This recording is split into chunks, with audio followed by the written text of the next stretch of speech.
Bismillah, Assalamualaikum warahmatullahi wabarakatuh.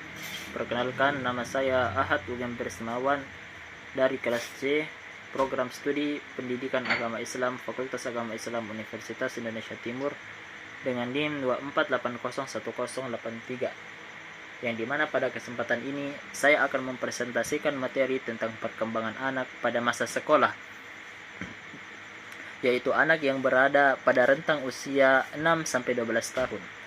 Masa ini merupakan salah satu tahap perkembangan yang sangat penting karena menjadi fondasi pembentukan karakter, kemampuan berpikir, kemampuan akademik, dan keterampilan sosial anak. Melalui materi ini kita akan membahas karakteristik perkembangan anak, faktor-faktor yang mempengaruhi perkembangannya, peran orang tua dan guru, serta berbagai tantangan yang dihadapi anak pada masa sekolah. Kemudian kita masuk ke pendahuluan.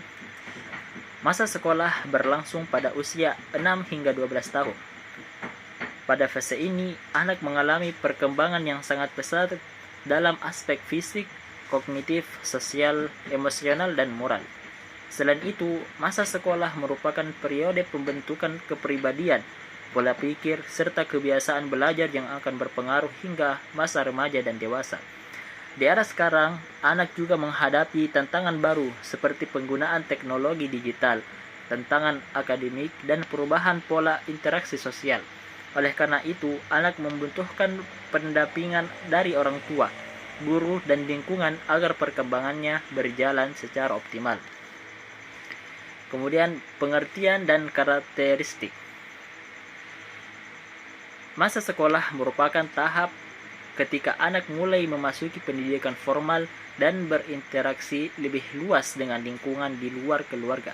Pada tahap ini, kemampuan berpikir anak berkembang menjadi lebih logis terhadap hal-hal yang bersifat konkret. Mereka mulai mampu memahami sebab akibat, mengikuti aturan, serta mengembangkan kemampuan membaca, menulis, dan berhitung.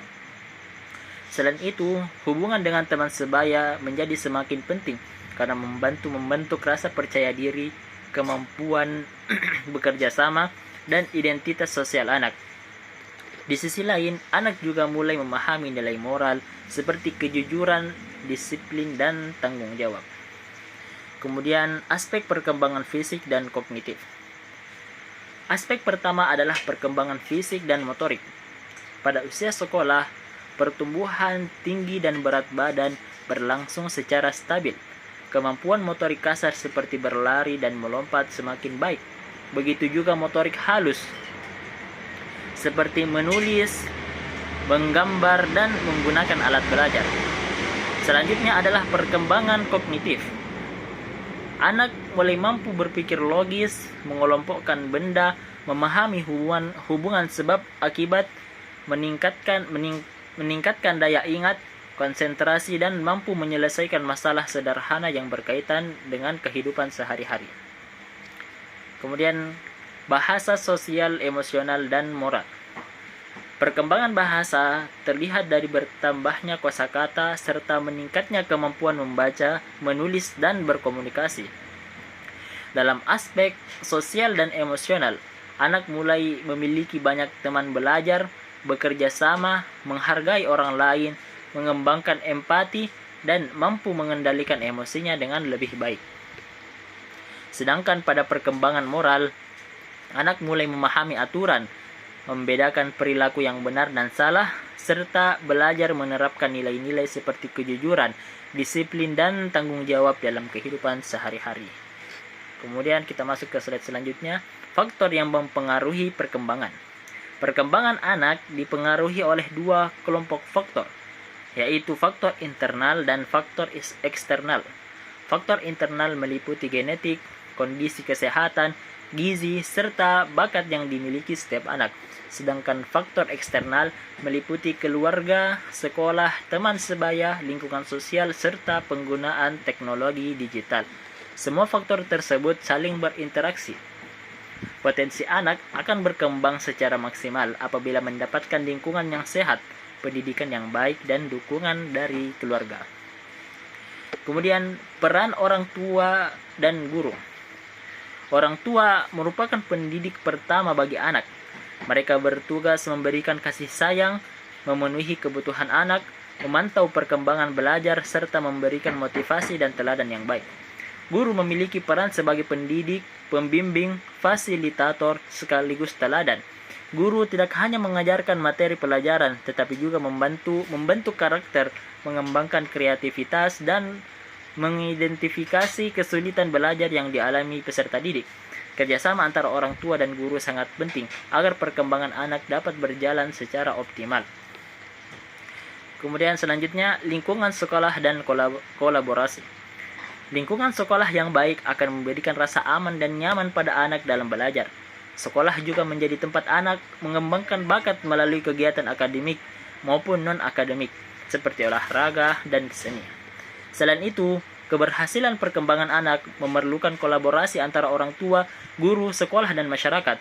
Dengan komunikasi yang baik dan tujuan yang sama, anak akan memperoleh dukungan yang konsisten dalam mengembangkan potensi akademik, sosial, maupun moralnya. Kemudian kita masuk selanjutnya, tantangan perkembangan dan solusi. Anak usia sekolah menghadapi beberapa tantangan seperti kesulitan belajar, bullying, penggunaan media digital yang berlebihan, serta masalah perilaku dan emosional. Untuk mengatasinya, diperlukan identifikasi sejak dini, bimbingan belajar yang sesuai, penerapan pendidikan karakter, kebijakan anti-bullying di sekolah, pembatasan penggunaan gawai, serta pendampingan dari orang tua dan guru. Jika permasalahan cukup serius, anak juga dapat memperoleh bantuan dari konselor atau psikolog agar mendapatkan penanganan yang tepat. Kemudian kesimpulan.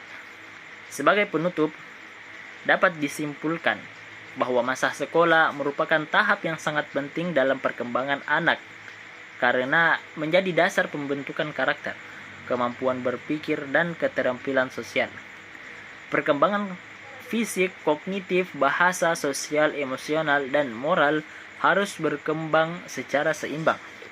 Keberhasilan perkembangan anak dipengaruhi oleh faktor internal dan eksternal, serta membutuhkan kerjasama antara orang tua, guru, sekolah, dan masyarakat. Dengan dukungan yang tepat dan pembimbingan atau pendampingan yang baik, anak diharapkan dapat tumbuh menjadi pribadi yang sehat, cerdas, mandiri, berkarakter, dan siap menghadapi tantangan di masa depan. Mungkin itu saja yang bisa saya sampaikan. Kurang dan lebihnya mohon dimaafkan. Wassalamualaikum warahmatullahi wabarakatuh.